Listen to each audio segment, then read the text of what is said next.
Bonjour les parents.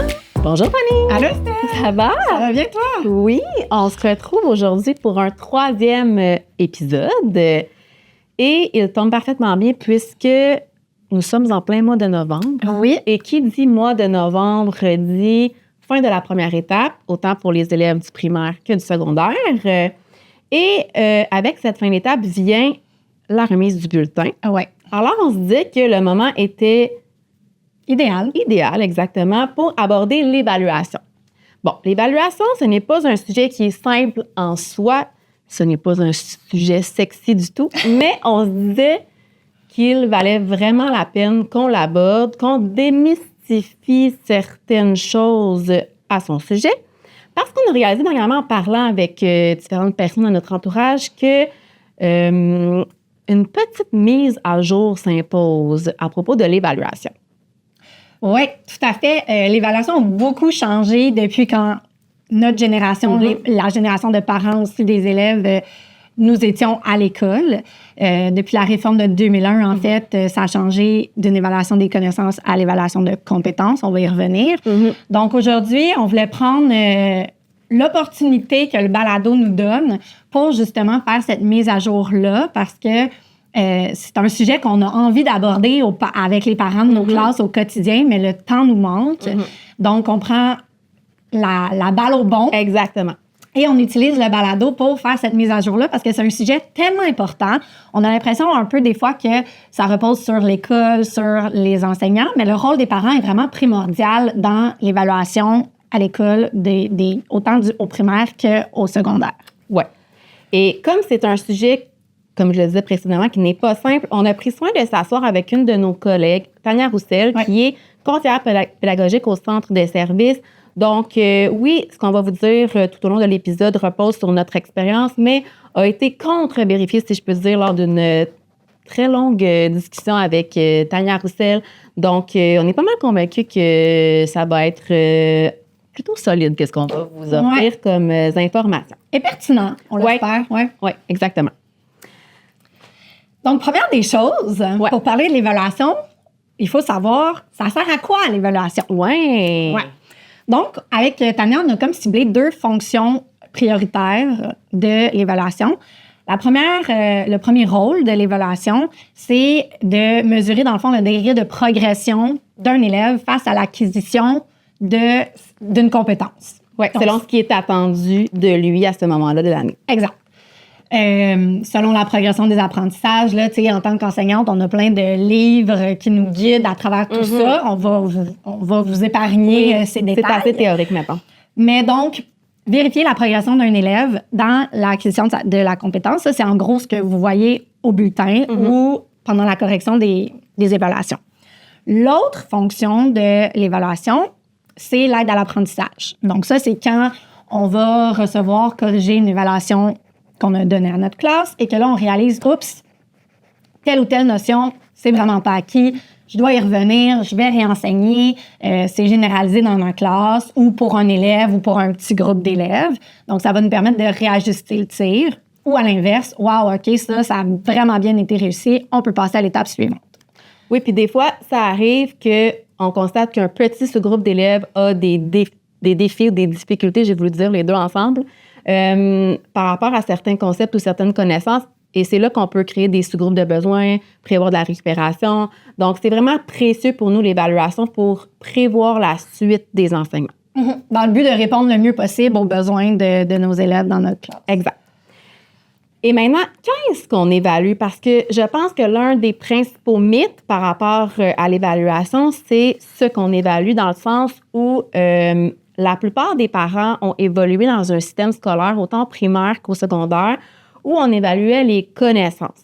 Vous avez peut-être souvenir d'avoir étudié, d'avoir cherché à retenir par cœur de nombreuses informations et de les régurgiter littéralement sur une copie d'évaluation. Moi, je me souviens du moins de l'avoir fait pour que par la suite, ces informations-là s'évadent de mon esprit et ne me servent plus à grand-chose par la suite. Ça, c'était le système basé sur les connaissances. Depuis 2001, on cherche à évaluer les compétences. Ce qui veut dire que oui, on a encore besoin de connaître des choses, mais ultimement, ce que l'on veut vérifier, ce que l'on veut valider, c'est si un élève est compétent. Donc, pour démystifier les deux concepts, une connaissance, c'est ce que l'on sait. Alors qu'une compétence, c'est la capacité à choisir les connaissances qui sont nécessaires pour réaliser une tâche complète. Donc, une connaissance, ça pourrait être, par exemple, les tables de multiplication, que l'on apprend inévitablement par cœur, la drill, si on veut, qui vont nous servir pour démontrer notre compétence lors d'un problème mathématique, par exemple.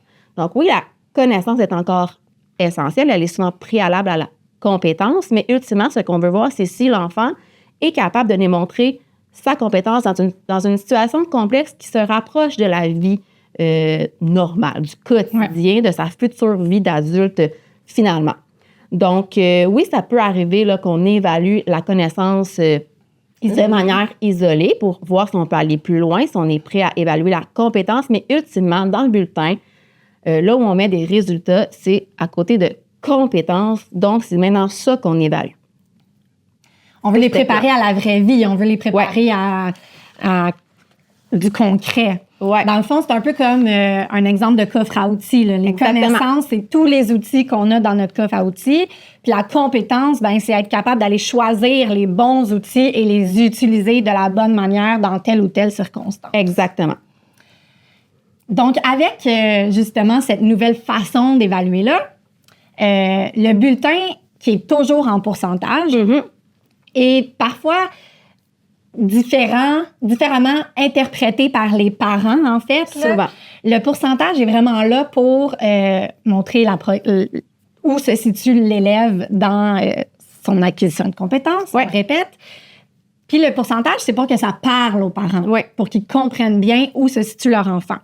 Donc, évidemment, ça aurait pu être une phrase a atteint la compétence, est en deçà des attentes. Ça peut être un code de couleur. Ça peut être un code de couleur. Ça pourrait être une fleur, un soleil, un nuage. Bref, n'importe quelle façon serait bon pour l'utiliser, mais pour que ça parle bien aux parents, on s'est entendu sur le pourcentage. Parce que c'est ce qu'ils connaissent, c'est ce à quoi ils sont habitués et c'est ce à quoi ils s'attendent. Donc, pour qu'on parle un langage semblable, ultimement, il a été décidé qu'on mettrait des pourcentages dans les bulletins. Exact. Donc, ça, c'est le référent. Quoique, petite parenthèse, sur chacune des évaluations que vous recevez à la maison et que vous signez, c'est peut-être pas le pourcentage qui est utilisé. Donc là, c'est peut-être autre chose que l'enseignant utilise, mais ça a la même valeur. Ça veut dire exactement la même chose. En fait, le barème, justement, c'est une transposition exacte. Là. Donc, il y a un seuil de réussite. En bas de ça, l'élève est en échec. En haut du 60 %, il est en réussite, mais en zone de vulnérabilité. Et plus on monte dans les pourcentages, plus l'élève est en réussite assurée au sommet de l'échelle. Exact. Normalement, chaque école possède son propre barème. D'une école à l'autre, c'est assez semblable. Si jamais vous voulez être certaine de bien comprendre le bulletin, vous pouvez demander à voir le barème, peut-être même qu'il est présenté d'office par l'enseignant de votre enfant, pour bien comprendre justement la valeur du pourcentage. Des fois, ça rassure le parent et ça lui permet de mieux comprendre où se situe justement son enfant dans l'atteinte de sa compétence.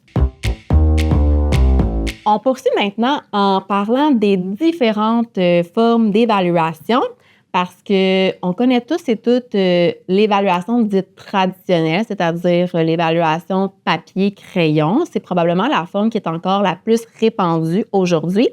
Par contre, on voit de plus en plus de types d'évaluation apparaître dans les classes, autant du primaire que du secondaire. Par exemple, l'observation est utilisée de plus en plus parce qu'en soi, oui, l'observation peut être une forme d'évaluation. Parfois, c'est une forme d'évaluation qui est planifiée. On peut établir préalablement des critères en particulier que l'on veut observer chez l'élève. Ou ça peut se faire de manière spontanée lors d'un échange, lors d'un enseignement, lors d'une situation d'apprentissage en classe. Il y a aussi l'entrevue qui existe, qui nous permet de rencontrer soit un enfant seul ou bien en petits groupes selon justement leurs défis. Souvent, l'entrevue ou l'entretien est un complément suite à une tâche dite plus traditionnelle. Tantôt, on disait que l'évaluation nous permettait de réaligner notre enseignement, d'observer justement s'il y a encore des défis qui persistent. Mais quand c'est le cas, on peut se permettre de créer un petit enseignement, une petite capsule d'enseignement, si on veut, destinée à un groupe d'élèves pour répondre à un besoin qu'on aurait observé suite à une évaluation plus traditionnelle. Toutes ces formes d'évaluation-là sont valables, sont toutes autant bonnes. Ce qui est important, c'est de diversifier les types d'évaluation parce que ce que l'on veut ultimement, c'est rejoindre le maximum d'élèves et leur donner le plus d'opportunités possibles de démontrer leur plein potentiel. Il y en a qui vont mieux performer avec le papier-crayon, d'autres à l'oral. Donc, en diversifiant les méthodes, ben, on va rejoindre un peu tous ces élèves-là. Exactement. Les élèves qui vont avoir tendance à faire plus rapidement face à une tâche papier-crayon parce que c'est quelque chose qu'ils n'apprécient pas, par exemple, ils veulent en finir puis passer à autre chose rapidement, mais ils vont être plus verbomoteurs. Donc, quand on va les questionner en entrevue, à ce moment-là, ben, on va vraiment accéder à leur réelle compréhension et à leur plein potentiel par le fait même. Donc, l'important, comme tu le dis, c'est de varier. Ça va varier selon le moment de l'année. Moi, par exemple, j'aime beaucoup faire des entretiens de lecture, disons, au début de l'année pour vraiment échanger avec mes élèves, aller vraiment voir c'est quoi les besoins dans ma classe. Puis, plus l'année va avancer, on va peut-être se diriger un peu plus vers le papier-crayon. Je trouve que ça nous permet d'avoir un pouls rapidement quand on le fait dès le début de l'année plutôt que de faire passer une évaluation papier-crayon, la corriger, faire un retour. Bref, je trouve ça très parlant dès le début de l'année scolaire. Oui, ça nous enligne dans notre enseignement aussi, puis sur les priorités. Là. Exactement. Ouais. Donc, c'est ça. Donc, ça va varier aussi selon la préférence de l'enseignant, parce qu'il y a des enseignants qui sont plus à l'aise avec un type d'évaluation que d'autres. Donc, ça va varier aussi selon l'enseignant, selon le type d'aisance, selon le moment de l'année, on l'a dit, mais selon aussi les situations. Des fois, c'est peut-être plus propice en français, en lecture, de faire un entretien de lecture que, par exemple, en écriture, mettons. C'est ça, ouais, exactement. Effectivement. Ce qu'il faut savoir aussi, c'est qu'étant donné qu'on évalue les compétences, plus la tâche va être complexe, meilleur le portrait de l'élève va être. Donc, plus la tâche est complexe, plus on va être capable de déceler la compétence exactement où se situe l'élève sur, justement, notre échelle de compétences. C'est parce que plus la tâche est complexe, plus on donne à l'enfant l'opportunité de démontrer différentes compétences. Processus, stratégie. Exactement. C'est comme si on lui donne l'occasion d'ouvrir bien grand son coffre à outils puis d'aller sélectionner, d'aller choisir. Donc, c'est une opportunité vraiment très vaste, très large de nous démontrer de quoi il est capable. Exactement. Donc, on se souvient que ce qu'on veut évaluer, c'est la progression de l'élève. Donc, dépendamment du moment de l'année, les évaluations n'auront pas nécessairement le même poids non plus. On prend, par exemple, le récit de Noël qui est en décembre, au tout début de la deuxième étape. L'élève va pas progresser à son plein potentiel quand on arrive en février ou en mars à la fin de l'étape pour l'évaluer. Donc, c'est comme un peu quelqu'un qui apprend à faire du ski. On va pas évaluer sa première descente. On va lui laisser le temps d'être accompagné, de progresser, d'apprendre, de se tromper, de faire des erreurs, de tomber.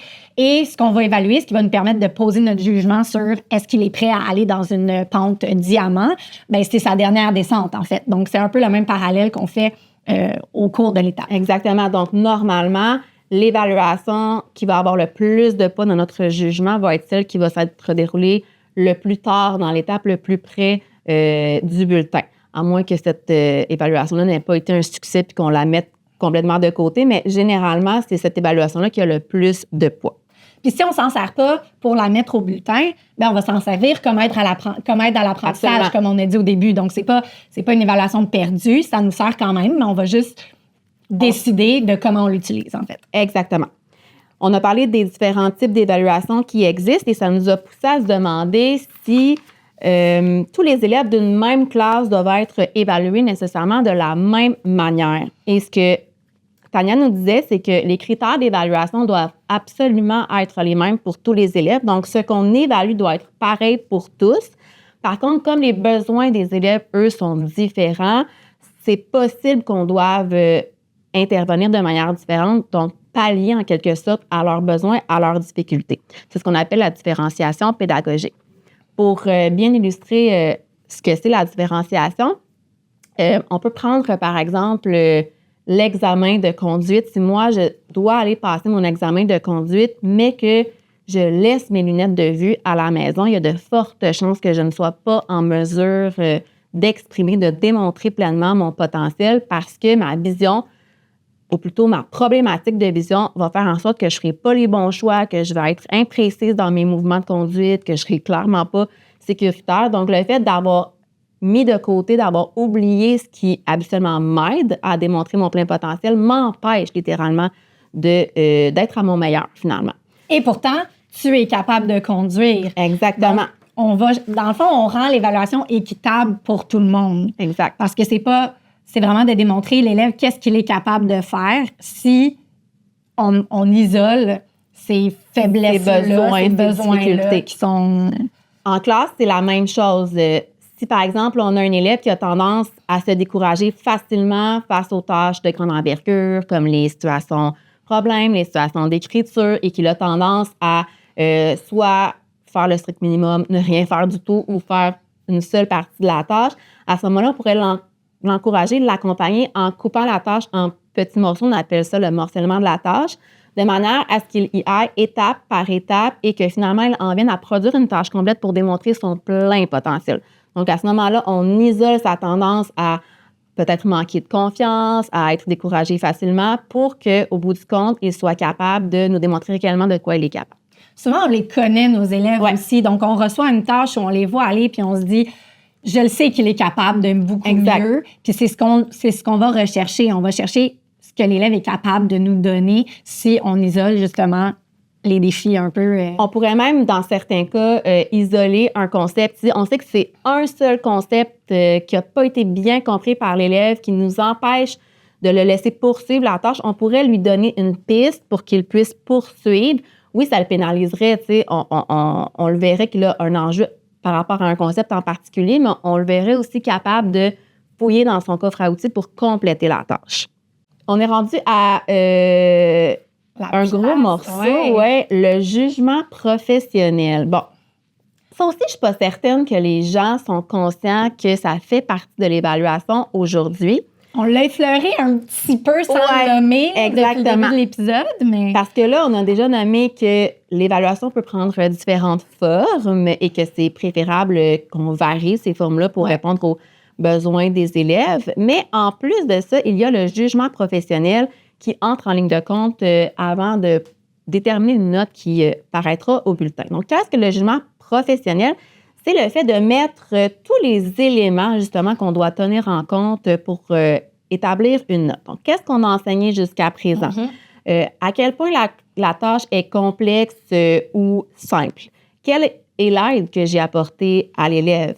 Et justement, tu le disais clairement avec l'exemple du récit de Noël, cette tâche-là, à quel point je la considère comme étant importante? Quel est son poids? Elle a été réalisée à quel moment dans l'étape? Est-ce qu'elle a été plutôt réalisée au début, au milieu, à la fin? Est-ce que je la considère comme très importante ou comme étant une trace d'évaluation secondaire? Donc, c'est la capacité à mettre tout ça ensemble pour que la note, ultimement, dans le bulletin, reflète réellement ce que l'élève est capable de faire, quelle est sa compétence. Exact. Donc ça, je pense que c'est un mythe aussi qu'on va venir défaire parce que en discutant avec notre entourage, on a réalisé que beaucoup de parents pensent encore que la note au bulletin, finalement, c'est une phrase mathématique de cumul de notes avec une moyenne et voilà, voici la note au bulletin. Et on peut pas les blâmer, hein, parce que j'ai moi-même un souvenir qu'au secondaire, c'était le message qui était véhiculé. Exact. Mais là, c'est ça. Donc, ça a évolué. Et maintenant, on utilise le jugement professionnel. Donc, pour venir, comme tu l'as dit, mettre la note qui vient le mieux représenter les capacités de l'élève. Donc, non, ce n'est plus un cumul de notes. Oui, on utilise encore toutes les traces qu'on a nommées, l'observation, entretien, évaluation papier-crayon, pour porter notre jugement professionnel et mettre cette note-là. Donc, c'est basé sur des observations, des traces claires. Mais, donc, on vient y ajouter le jugement professionnel qui a 3 rôles. Donc, le premier rôle, évidemment, dresser le portrait de l'élève dans son atteinte de la compétence. Le deuxième rôle, c'est aussi réajuster l'enseignement. Donc, comme on l'a dit, de venir voir qu'est-ce que je dois faire parce que j'ai fait une évaluation, puis là, je me rends compte que ça a été échoué globalement dans ma classe. Donc, je vais utiliser mon jugement professionnel pour mettre des choses en place pour répondre aux besoins, peut-être même aller chercher de l'aide de nos collègues, orthopédagogues, par exemple. Donc, c'est ça, se réaligner finalement. Et peut-être justement dire, bon, ben cette trace-là, je vais lui donner un peu moins de poids parce que il y a probablement un enseignement que j'ai pas assez fait ou pas bien fait ou qui n'a pas été bien capté par mes élèves. Donc, ça, c'est le deuxième rôle. Et le premier rôle qui vient en réalité avant tout ça, là, donc, c'est la planification. Donc, je vais utiliser mon jugement professionnel pour planifier mes attentes, planifier mon enseignement par rapport à toutes ces attentes-là, placer mes évaluations aussi à travers l'étape, à travers l'année. Donc, c'est les 3 rôles, dans le fond, du jugement professionnel, qui n'est pas, disons-le, une impression, un sentiment, un feeling. C'est vraiment, comme on le disait, basé sur tout ce qu'on a accumulé à travers l'étape. Et là, je me vois dans ma tête à l'approche des bulletins sur mon bureau avec mes diverses fiches d'observation, piles d'évaluation. Je vous assure que ce n'est vraiment pas fait au hasard. C'est vraiment une assez longue analyse de déterminer, OK, quel poids je donne à telle évaluation, cet élève-là par rapport à la précédente étape, comment ça se passe. Donc, c'est vraiment une analyse qui s'appuie sur de divers documents. Donc, je vous assure que c'est pas fait à la va-vite. Et je voulais aussi en profiter pour dire que, comme on l'a nommé plusieurs fois depuis le début de l'épisode, le fait que l'évaluation nous permet de nous réaligner, de nous réajuster, de réenseigner, ça démontre en fait que l'évaluation, c'est pas une finalité en soi. C'est pas « ça n'a pas fonctionné pour toi, tu es en situation d'échec, merci, bonsoir ». Au contraire, j'observe qu'il y a un besoin non répondu ou qui n'est pas suffisamment répondu, je vais mettre des choses en place dans ma classe, je vais aller chercher de l'aide à l'externe, je vais réaligner mon enseignement pour permettre à mon élève de continuer de progresser pour toujours démontrer son plein potentiel. Ça me permet aussi, ça me fait penser que un autre des changements par rapport à quand nous, on était à l'école, c'est aussi que maintenant, on fait plus passer d'évaluation. On n'évalue pas pour pogner les élèves en bon français. Tu sais, c'est vraiment, ils vont vraiment être évalués sur des choses qu'on a modélisées maintes et maintes fois, qu'on a appris, qu'on a approfondi et que quand vient le temps de passer l'évaluation, normalement, on pense qu'ils ont acquis la compétence pour passer cette évaluation-là. Absolument. Je me souviens là, des tests de comme on va voir s'il lit attentivement, capable de faire ça, s'il va voir cette pogne-là. Il n'y en a pas de pogne si l'élève... Moi, je dis souvent à mes élèves qui vivent parfois une forme de stress ou d'anxiété à l'approche d'une évaluation qu'en réalité, l'évaluation, même que souvent, je ne dis même pas le mot « évaluation », c'est un travail comme un autre qui n'est pas nécessairement plus difficile ou plus compliqué. Exact. C'est un travail que je vais prendre le temps de regarder de plus près pour justement, comme on le disait, déterminer son acquisition de la compétence, pour réaligner mon enseignement. Mais en soi, c'est pas plus difficile. Il n'y a pas de piège. Le but, c'est juste de dresser un portrait pour pouvoir poursuivre ensuite. Donc, c'est ça. Une évaluation, c'est une tâche comme une autre. C'est juste que là, elle est donnée avec moins de soutien généralement parce qu'on veut voir de quoi l'élève est capable seul. De façon autonome, c'est ça. Moi, je dis souvent à mes élèves, c'est comme si je prenais une photo de où ils sont en ce moment à cette partie-là de l'année pour justement mesurer leur progression parce que c'est ce qu'on veut voir tout au long du cycle. Donc, tu disais, l'évaluation, c'est une boucle, c'est pas une finalité parce que, justement, d'une étape à l'autre, l'élève devrait progresser, les notions s'accumulent. Donc, tout au long du cycle, l'élève progresse, la note n'est pas finale. On veut voir s'il s'améliore, on veut voir s'il apprend. Parce que puis on revient sur les mêmes concepts de nombreuses fois à l'intérieur d'un même cycle. Donc, les opportunités de démontrer à nouveau son acquisition de la compétence sont nombreuses en réalité. Parce qu'il y a des élèves aussi que la première fois qu'on va voir un concept, ils sont pas prêts. Donc, ça va peut-être être plus difficile. Mais oups, là, quelques mois plus tard, quand on va le revenir, là, on voit le déclic dans leurs yeux. Puis ça fait plaisir à n'importe quel prof. Mais on voit que là, ils l'ont compris. Là, c'est acquis. Donc, ça permet ça aussi de passer plusieurs évaluations avec le même concept, la même notion. C'est de voir, tel élève qui l'avait laissé passer la première fois, mais là, il a progressé. Là, il a compris. Puis... Exactement. Puis on voit aussi des élèves qui, sur le plan des concepts... s'en sortent très bien, mais là, quand on met ces concepts-là dans des tâches plus complexes, c'est là que la difficulté est présente. Donc, ça nous démontre qu'il y a des bonnes connaissances, cet élève-là, mais il n'y a pas nécessairement la compétence à raisonner ou à résoudre en mathématiques. Exactement. C'est le même exemple, disons, pour une dictée ou un texte. Il y a des élèves qui vont être super bons en dictée, qui vont avoir appris la drill, qui vont être bons dans les tests de connaissances, mais qu'après ça, de prendre le même mot, de l'accorder selon la phrase avec l'adjectif. D'aller chercher dans ses outils. D'aller chercher dans ses outils. Donc là, ça se complique. Puis c'est là qu'on voit que... C'est pour ça qu'on dit que plus la tâche est complexe, meilleur le portrait de l'élève. Exact. Bon.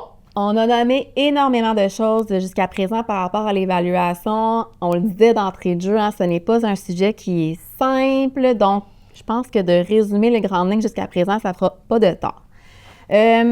Donc, désormais, depuis 2001, nous évaluons les compétences et non les connaissances comme c'était le cas précédemment. Maintenant, les types d'évaluation sont variés. Donc, oui, la fameuse évaluation papier-crayon est toujours valide, mais aujourd'hui, on cherche à diversifier le plus possible pour répondre aux besoins des enfants. Il y a désormais le jugement professionnel qui est pris en compte pour établir la note au bulletin. Donc, le pourcentage qui apparaît au bulletin n'est jamais une moyenne de résultats, contrairement à ce qu'on pourrait penser. Et, très important, l'évaluation, c'est une boucle et non une finalité. Est-ce que ça adresse, à ton avis, le portrait de ce qu'on a dit? Je pense que oui. Quelque chose? Donc, si vous aviez à réécouter un petit passage, ce serait les 10-12 dernières secondes parce que je pense que là, on a simplifié l'essentiel du message jusqu'à présent. On peut maintenant en ajouter une couche. Oui, mais on espère que ça va être un peu plus léger. Là. Les 2 premiers blocs, on sait que c'était très, très, très théorique quand même parce qu'on voulait mettre la base, là, les fondements de qu'est-ce que c'est l'évaluation, à quoi ça sert, ça se passe comment dans le quotidien de prof. Ouais. Mais là, ce qu'on veut aborder, c'est le rôle des parents dans l'évaluation, parce qu'on l'a dit d'entrée de jeu, les parents ont un rôle très important. Vous avez un rôle très important à la maison pour faire du pouce sur l'évaluation, pour donner un petit coup de pouce justement à vos enfants suite à ces évaluations-là. Oui, parce que vous avez un grand pouvoir face à votre enfant. Votre point de vue, vos messages ont un poids immense. Oui, puis vous avez l'avantage aussi d'être en 1 pour 1 à la maison, ce qu'on rêverait d'avoir en classe, mais ce qui n'est pas la réalité. Donc, ça vous permet évidemment de faire une rétroaction. Donc, on en a parlé un petit peu dans l'épisode des devoirs et leçons. Il y en a peut-être pour qui ça sonne des cloches quand on parle de rétroaction. On va y revenir un peu parce que la rétroaction suite à l'évaluation et, disons-le, n'importe quand aussi, on a justement devoirs et leçons, ça donne un gros coup de pouce à l'enseignement, à l'enseignant et à l'enseignement des notions qui ont été faites. Puis ça peut être vraiment appliqué aux besoins de votre enfant. Et je trouve que ça donne du sens à l'évaluation.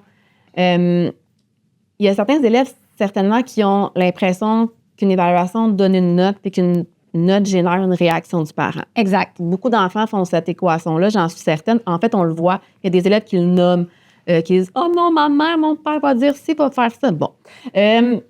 Mais en prenant le temps de parler, d'écouter, de faire un retour sur l'évaluation réalisée, bien, ça vient donner du sens. Hein? Pourquoi on fait une évaluation? Pour valider qu'est-ce que tu comprends moins bien, qu'est-ce qu'on peut faire pour t'aider à l'avenir, qu'est-ce qu'on peut considérer comme acquis et célébrer le fait que ça va bien. Donc, je trouve que ça vient donner du sens à l'évaluation. Exact. Parce qu'en réalité, comme tu le dis, l'évaluation, on ne la fait pas pour avoir une note. Parce que la note n'est plus... la note du bulletin n'est plus un cumul de notes d'évaluation. Exactement. Donc, l'évaluation, bien, ça sert à venir voir qu'est-ce que tu as compris, qu'est-ce que tu n'as pas compris. Puis la note, c'est juste un indice pour le parent de situer l'enfant. Mais de plus en plus, on va y revenir, mais on va voir d'autres façons que de mettre une note sur l'évaluation pour refléter le portrait de l'élève sur l'évaluation. Donc, en fait, la rétroaction, c'est ça. Qu'est-ce que c'est? Bien, c'est réagir sur la façon que notre enfant a réalisé une tâche. Donc, pas sur le résultat, sur la stratégie utilisée, sur les moyens utilisés. Exact. On essaie de mettre du positif, on l'a dit aussi dans l'épisode 1. Donc, on peut réagir, devoir, leçon, évaluation, même juste dans l'auto, au retour. Exact. Quand on fait un retour sur le quotidien, qu'on discute avec notre enfant, c'est une superbe occasion de rétroagir. Comment ça a été ta journée? Qu'est-ce que tu as fait aujourd'hui? Ah, tu trouvais ça difficile? Tu trouvais ça facile? Qu'est-ce que tu as compris? Donc ça en est de la rétroaction, puis c'est souvent très efficace aussi. Et très apprécié aussi de l'enfant. Oui, on se tient à jour de son quotidien, puis en même temps, nous, ça nous donne des petits indices, puis l'enfant, ça ne rend pas trop compte. Exact. Donc, pour qu'elle soit utile, petit truc de prof pour vos rétroactions à la maison, on essaie de mettre ça en lien avec un objet d'apprentissage, donc soit une connaissance ou une compétence. Donc, ça va être plus concret pour l'élève de comprendre à quoi on fait référence, en fait. Par exemple, dans une situation de problème, on pourrait dire « Ah, regarde ici, je vois que tu as fait plusieurs erreurs de table. Peut-être que des tables, il faudrait les pratiquer à la maison. Ça t'aiderait à mieux structurer ta résolution de problème, avoir plus de facilité à faire les étapes. » Puis on peut essayer de mettre, évidemment, l'enfant sur... par exemple, tes traces sont vraiment propres, donc on essaie de trouver du positif. Dans un texte, on pourrait lui dire, je pense que ton paragraphe est incomplet. Qu'est-ce que tu penses qu'il manque ici? Peut-être, on peut essayer de deviner. Il y a des enfants qui vont savoir d'emblée, qui vont connaître précisément quels sont leurs défis, alors que d'autres en auront absolument aucune idée. Exact. Donc, dépendamment de l'enfant et dépendamment de son niveau d'acquisition d'une compétence, la rétroaction va différer, dans le sens que peut-être que le même enfant, en français, n'aura pas besoin d'explications complètes et explicites pour savoir où est son erreur. Il va avoir juste besoin d'indices ou de se le faire pointer peut-être, et il va être capable d'ouvrir son coffre à outils et d'aller trouver lui-même les stratégies pour réparer son erreur, pour ne pas la reproduire la prochaine fois. Puis dans une autre matière, peut-être qu'il va avoir besoin d'être pisté beaucoup plus, peut-être même complètement de se faire dire, regarde ici, c'est ça que tu aurais dû faire à la place, parce que il sera pas capable de le trouver lui-même, parce que son niveau de compétence n'est pas là encore. Et ça se pourrait même que, comme parent, vous vous sentiez incompétent à rétroagir avec votre enfant, parce que je pense aux enfants du secondaire là, qui font des évaluations, qui passent sur des concepts quand même très élaborés. Possiblement que vous aimeriez bien l'accompagner, rétroagir de manière adéquate, mais que vous ne savez pas trop comment. Eh bien, à ce moment-là, n'hésitez pas à contacter l'enseignante, à communiquer avec elle pour lui dire j'observe que mon enfant semble avoir des difficultés à tel niveau. Est-ce que vous pouvez me donner des pistes pour qu'on travaille ça à la maison? Donc, ça se peut parce que l'évaluation, c'est une chose qui a changé, mais il y en a beaucoup d'autres qui ont changé aussi depuis le temps. Et peut-être que la manière dont vous avez appris est différente. En fait, certainement que la manière dont vous avez appris est différente que celle que votre enfant a appris. Ben, ça me fait penser que si on ne se sent pas à l'aise d'intervenir sur un objet un concept, une compétence, parce qu'on n'est pas certain de comment l'appliquer puis que nous-mêmes, on n'est pas sûr de comprendre, ben, on peut y aller juste comme comment tu as trouvé ça? As-tu trouvé ça vraiment difficile, cette tâche-là? Tu penses que ça serait où, tes défis? Donc, on peut y aller aussi de façon plus large, puis on va être capable d'aller rechercher des indices puis d'aider notre enfant aussi de cette façon. Parce qu'encore là, ça me fait penser, il y a des élèves qui remettent parfois leur copie d'évaluation avec un grand sentiment de compétence et de fierté, alors qu'en réalité, il y a de nombreux défis qui s'y cachent. Et d'autres vont vivre beaucoup de stress, d'anxiété, vont être inquiets face à la réception des commentaires ou du résultat. Puis au bout du compte, ça va s'être très bien passé. Donc, la perception d'une tâche par l'enfant, ça peut grandement varier. Donc, on l'a dit, tentez de choisir un vocabulaire, des mots qui sont plus positifs. Donc, peut-être davantage parler de défis au lieu d'échecs. Toujours percevoir, dans la mesure du possible, l'erreur comme étant un levier d'apprentissage, une opportunité de partager des stratégies.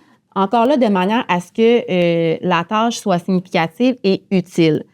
J'enchaîne en disant, en fait, on l'a effleuré tantôt, là, on a parlé beaucoup de notes parce que c'est ce que la plupart des parents connaissent et c'est encore, je pense, que la plupart des enseignants utilisent, mais de plus en plus, on voit les commentaires qualitatifs prendre de la place. Ça peut être un commentaire plus spontané de la part de l'enseignante ou ça peut être via l'utilisation d'une grille.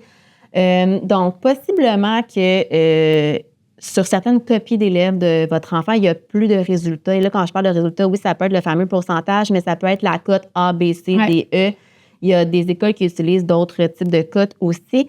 mais ça peut être aussi que des mots, que des commentaires qui souvent vont identifier plus clairement les bons coups à souligner par le parent ainsi que les points à travailler.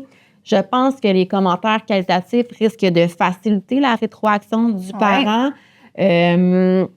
puis vont souvent être plus constructifs pour l'enfant et l'enfant ne va pas s'associer à une valeur, à un résultat, mais bien à « Ah, il y a des choses qui vont bien et des choses qui vont moins bien. » Donc, je peux me féliciter pour certaines choses que j'ai faites et je suis consciente que je dois travailler sur d'autres choses.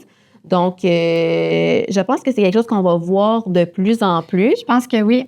Ça reste à déconstruire, par exemple, tout ça. Là, tu sais, moi, en 5e année, quand je remets des évaluations qui n'ont pas de notes dessus, je me le fais encore demander. Oui, mais c'est-tu un A? Oui, mais ça vaut-tu un B? Puis j'essaie vraiment de leur expliquer que ça n'a pas vraiment d'importance. L'important, c'est de voir qu'est-ce qui a été réussi, qu'est-ce qui est à travailler. Puis c'est ça l'utilité de l'évaluation, en fait. Mais ça reste à déconstruire. Mais comme tu dis, je pense qu'au fil du temps, tout ce qui est nouveau génère une forme d'inconfort. Hein? Donc, au fil du temps, je pense que comme c'est quelque chose qui risque de prendre de plus en plus de place, parce que je ne sais pas si je l'ai mentionné, des fois, je me demande si je me répète, là, mais je pense que le commentaire qualitatif risque d'atteindre un peu moins la confiance de l'enfant. Je pense que c'est un commentaire, je pense que ce type d'annotation-là, si je peux dire, risque d'être plus... c'est plus humain. Oui, exactement. Personnel. En fait, c'est ce qu'on aimerait prendre le temps de dire à chacun de nos élèves, si on avait l'occasion de faire une rétroaction verbale suite à chacune des évaluations. Je pense que c'est ce qu'on aimerait leur dire finalement qu'on écrit sur la copie. Et encore là, si jamais c'est pas clair pour vous le commentaire, n'hésitez pas à communiquer avec l'enseignante pour essayer d'avoir des pistes un peu plus précises. Oui. Une enseignante, moi, j'aime ça dire en rencontre de parents en début d'année que quand je demande une signature sur les évaluations de mes élèves, je veux pas l'autographe des parents de ma classe. Non. C'est que je leur ouvre la porte pour qu'ils puissent rétroagir, qu'ils puissent prendre un moment pour regarder l'évaluation et justement... souvent avec les grillettes qu'on donne, ben ça va leur permettre de les pister pour leur rétroaction. Puis de toute façon, que ce soit une cote ou que ce soit un commentaire, ultimement, dans le bulletin, ce sera ni un ni l'autre, ça va être un pourcentage. C'est ça. Donc, je pense qu'il faut s'attarder justement aux indices qui sont présents, les soulever, puis essayer de donner du sens à chacune des traces d'évaluation. Exact. Je pense qu'on n'en a pas parlé beaucoup, mais il y a les grillettes, justement, les grilles de correction qui font de plus en plus leur apparition là, suite à la correction d'une évaluation. Ça, c'est super riche aussi pour un parent pour l'aider à rétroagir avec son enfant parce que souvent, elles sont très détaillées. Concept par concept, notion par notion, compétence par compétence, qui va définir la progression ou le niveau de compétence d'un enfant. Donc, n'hésitez pas à vous y référer pour alimenter là, vos rétroactions, vos discussions avec Sur le coup, ça peut paraître un document chargé visuellement, mais quand on s'attarde aux indications de l'enseignante, hein, souvent on encercle ou on surligne les passages qui concernent la progression de l'enfant, ça nous donne des pistes vraiment très concrètes de ce qui peut être travaillé ou amélioré au fil du temps. Exactement. Donc, je t'ai entendu le dire rapidement, mais un épisode de Entre deux espaces ne serait pas complet si on ne parlait pas de la communication entre les parents et l'école. Exactement, parce qu'on le mentionne fréquemment aussi. On fait équipe, vous et nous, je vais dire comme ça. Oui, c'est nous qui planifions l'enseignement, c'est nous qui corrigeons les évaluations, mais ultimement, vous avez votre rôle. Et si jamais vous avez besoin de pistes plus précises pour mieux accompagner votre enfant, pour rétroagir de manière plus efficace, pour mettre en place à la maison des choses, pour réviser des concepts qui sont moins bien acquis ou pour développer des compétences qui ne sont pas atteintes pour le moment, n'hésitez pas à le nommer à l'enseignante parce que ça va nous faire plaisir de vous pister. Ou bien, si jamais un commentaire vous semble contraire, mettons, à ce que vous observez à la maison, n'hésitez pas aussi à échanger à ce sujet-là avec l'enseignante pour que, justement, vous puissiez nous aider, en quelque sorte, à bien évaluer votre enfant.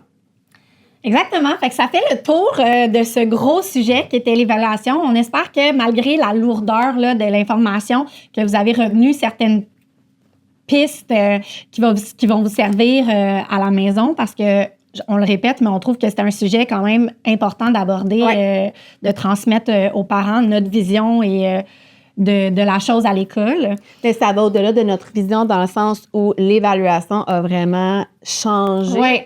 Puis on a finalement pris le temps de nommer ce qu'on aimerait donc pouvoir vous dire au quotidien. J'espère que la manière dont ça se fait dans nos classes, que le travail qui se cache derrière les évaluations, les bulletins, c'est un peu plus clair. Puis que quand vous allez recevoir en ce mois de novembre le premier bulletin de votre enfant, bien, vous allez avoir une perception. Vous allez entendre nos voix. Oui, c'est ça. Donc, peut-être que ce sera un épisode à réécouter parce qu'il est quand même chargé de beaucoup d'informations. Mais ultimement, je pense que c'est une belle mise à jour qu'on a pu faire aujourd'hui. On voulait aussi, pour terminer, vous rappeler qu'en janvier, on prépare un épisode pour répondre à vos questions. Donc, si vous avez des réflexions, des questionnements par rapport à tout ce qui a trait à la vie scolaire, le quotidien scolaire de votre enfant, primaire, secondaire, on vous invite à aller voir sur les réseaux sociaux du CSSMI pour y laisser votre petite question. Nous, on a très hâte de vous lire et on a très hâte d'y répondre aussi parce que, évidemment, Entre deux espaces, ça s'adresse à vous, les parents, et on veut répondre à vos besoins le plus possible. Donc, ça peut se faire sur la page Facebook. Il va y avoir une publication épinglée pour y laisser vos commentaires. Ça peut se faire sur Instagram. Ou bien, on va laisser une adresse courriel dans les notes du podcast à laquelle vous pouvez nous écrire pour tout questionnement ou toute réflexion à approfondir par rapport au quotidien de votre enfant à l'école. À la limite, même si vous n'êtes pas certain si ça s'applique, envoyez-la, puis nous, on Exactement. Et si c'est un simple commentaire aussi, on est bien preneurs. Ben oui, on aimerait ça savoir ce que vous pensez de ce beau projet qui est le balado. Donc, on vous remercie pour votre écoute et on se dit à bientôt!